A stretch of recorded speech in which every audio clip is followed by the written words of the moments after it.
गणपती बाप्पा मोरया. आज संकष्टी चतुर्थी. गणपती बाप्पासाठी संकष्टी मोदक करतो, पण आज मोदक नाही केले, शिरवळे करून घेतले.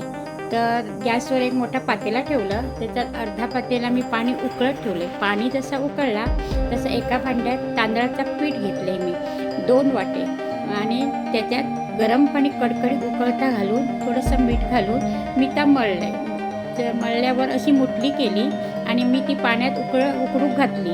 त्याच भांड्यात परत नाचण्याचे 2 वाटी पीठ घेतलं, त्याच्यात थोडं मीठ घातलं आणि त्याच्यात पण गरम पाणी घालून ते पण मळून घेतले. चमच्याने कडक असताना चमच्यानेच घेतल्या. नंतर जसं कोमट होतीला तसं मळून त्याची पण मुठली करून मी अशी सोडली. अशी 10 मिनिटांनी ही मुठली शिजवून दिलं. 10 मिनिटांनी छान शिजली.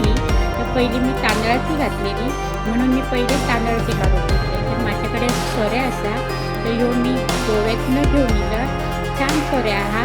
तर ह्याने ना छान शेवया होत्या, म्हणजे जे पारंपरिक पद्धतीच्या त्याच्यात घालून केले तरी काही जणांकडे असं माझ्याकडे सोऱ्या असतात, त्यामुळे मी हे ना असे छान शिरवळे केले.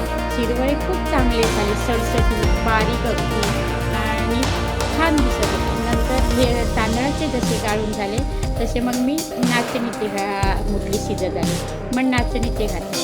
तर नाचणीचे पण अगदी छान शिरवळे झाले. नाचणी फार पौष्टिक असतात, त्यामुळे उन्हाळ्यात नाचणीचे पदार्थ खावते, कारण ती थंड असतात.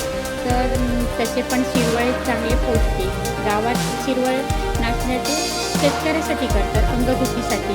घरात खाऊ त्यावेळी काय नसेल तर ते शिरवळे मुठली असे हे प्रकार करत होते, तर ते नाचणीचे करते. आणि देवात जेव्हा दाखवते असतात, सणवार असतात ना, त्यावेळी तांदळाचे करतात. आता तांदळाचे ना गावात गणपतीच्या 4थ्या दिवशी बोलतो गणपतीसाठी. नाचण्याची ही संध्याकाळची भूक लागली वगैरे, किंवा शेतातून काम करून दिले वगैरे, की असे गावात तरी. तर माझा पण अशी शिरवळे त्यावेळी खाल्लेल्या आईच्या काळात वगैरे, अजूनही गावात गेलो की खातो. तर म्हणून मी ना गोव्यातून सोऱ्या घेऊन येतो. चांगलं हा, म्हणजे असं पारंपरिक पद्धतीने केल्यासारखं होता. तर नंतर मी तांदळाच्या पिठाचे झाले, ते नाचण्याचे केले. नाचण्याचे सुद्धा अगदी सरसरीत झाले, भारी अगदी. अजिबात तिखट वगैरे झाले नाही. बघा हे, म्हणजे अगदी छान झाले की पारंपरिक पद्धतीने.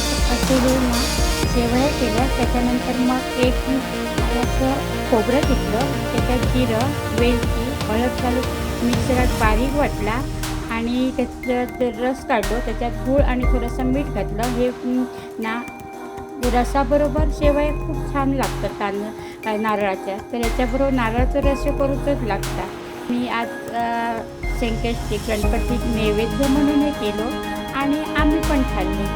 असे शिरवळे छान लागतं, टेस्टी असतं आणि पौष्टिक पण असतात, आणि उन्हाळ्यात नाचणी चांगली असतात.